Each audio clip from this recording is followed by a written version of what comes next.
اوضتك غيري هدومك لا تاخدي بال. حاضر. اتفضل انت روح للطبيخ بتاعك. انت لسه غاوي طبيخ؟ مش هتبطل بقى؟ ابطل؟ دلوقتي هتدوقي وتاكلي من ايديا حته دين دقيه مسقعه.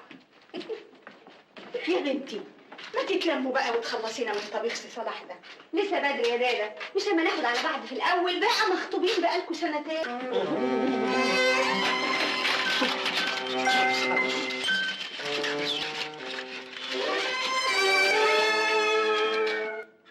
الوصفه باظت، وبعدين هعمل مسقعه ازاي؟ انا فاكرها كويس، مذاكرها. رق بدنجان، ورق لحمه مفرومه، ورق سنيبر. رق بدنجان،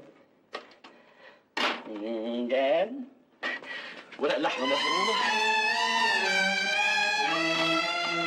ورق سنيبر. بقى انا اجي من هنا وكريمه تسافر من هنا. جوز اختك اخد اجازته وقال لي سافر بالمره، ينهي موضوع جوازك من سي صلاح. وجوز اختي ماله بقى بموضوع جوازي؟ هو جوز اختك غريب؟ مش برضه اخو صلاح الكبير وهو الكل في الكل؟ يا سلام، هو انا ماليش راي؟ هي الحكايه لسه فيها راي. ده سي صلاح مفيش حاجه تعيب، اخو جوز اختك ورئيس قلم في البنك، وزي ما انت شايفه من ايدك دي لايدك دي. لا وايه، طباخ بريمو اهو يقشر لك الفاصوليا ويقمع لك الباميه، يفلفل لك الرز ويساعدك بعينه وعافيته. المسقعه استوت، حضري بقك يا سميحه.